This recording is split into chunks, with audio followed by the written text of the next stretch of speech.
जब कयामत की तमाम छोटी और बड़ी निशानियां पूरी हो जाएंगी तो कयामत कायम होना शुरू हो जाएगी। कयामत की शुरुआत सुर फूंकने से होगी। सुर एक सींग है जिसमें फूंक मारी जाएगी। सुर फूंकने वाले फरिश्ते हजरत इसराफील अलैहि सलाम है, और हजरत इसराफील अलैहि सलाम जब से पैदा हुए हैं अल्लाह तबारक व ताला के हुक्म से सुर अपने मुंह पे रखे हुए हैं, और जिस दिन खालिक कायनात की तरफ से सुर फूंकने का हुक्म होगा उस दिन हर जान मौत की माजा चक चुकी होगी, चाहे वह परिंदे, चरिंदे, कीड़े मकोड़े, हैवनात, जिन्नात, फरिश्ते, इंसान। उसके अलावा आसमान फटकर पिघले हुए तांबे की तरह सुर्ख हो जाएगा। सूरज और चांद दोनों बेनूर होकर इकट्ठे कर दिए जाएंगे और सितारे बेनूर होकर बिखर जाएंगे। जमीन अल्लाह ताला के खौफ से बुरी तरह हिचकोले खाने लगेगी। पहाड़ इस तरह रेजा रेजा कर दिए जाएंगे कि बिखरे हुए गर्दों गुब्बार मालूम होंगे। दरियाओं और समुद्रों का पानी आग से भड़क उठेगा, और जो कुछ भी इस दुनिया में जान की तरह से बाकी होगी सबको फना किया जाएगा, यहाँ तक कि आखिरी वह जान जो इसराफिल अलैहिस्सलाम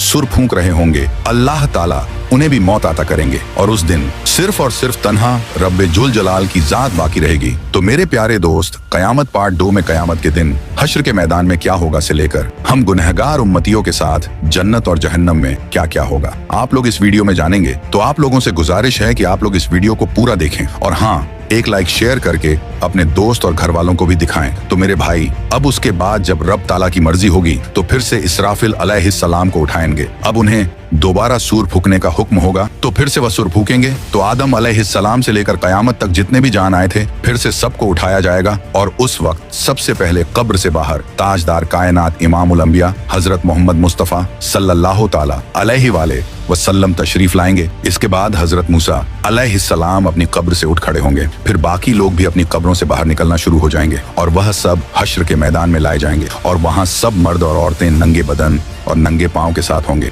लेकिन खौफ और दहशत की वजह से किसी को किसी दूसरे की तरफ देखने का होश भी नहीं होगा, क्योंकि महशर की मैदान में सूरज 10 गुना ज्यादा तेज होगा, और हर आदमी को यूं महसूस होगा कि सूरज जमीन से कुछ गज के फासले पर है। धूप की सख्ती की वजह से लोग पसीने में डूबे हुए होंगे, और उस दिन 7 किस्म के आदमियों को अर्श का साया नसीब होगा। नबी पाक सल्लल्लाहु ताला अलैहि वसल्लम ने इरशाद फरमाया कि धूप और प्यास की वजह से लोग तड़प रहे होंगे, कोई किसी का हाल पूछने वाला ना होगा। इस हालत में कई हजार साल गुजर जाएंगे। फिर आखिर लोग परेशान होकर आपस में मशवरा करके हजरत आदम अलैहिस्सलाम की खिदमत में पेश होंगे और कहेंगे, ऐ हमारे अब्बा जान, आप हमारे साथ कदम आगे बढ़ाइए और अल्लाह के हुजूर अर्ज कीजिए कि ऐ अल्लाह, इस सख्ती को बर्दाश्त करना मुश्किल है, आप हमसे हिसाब ले लीजिए ताकि हमें जाना कहाँ है वहां जल्दी पहुंच जाएं। यह तंगी हमारी बर्दाश्त से बाहर है। मगर हजरत आदम अलैहिस्सलाम उस वक्त यह कहते हुए इनकार फरमा देंगे कि नहीं, मैंने भूल की वजह से एक दाना खा लिया था, और उस दाने की वजह से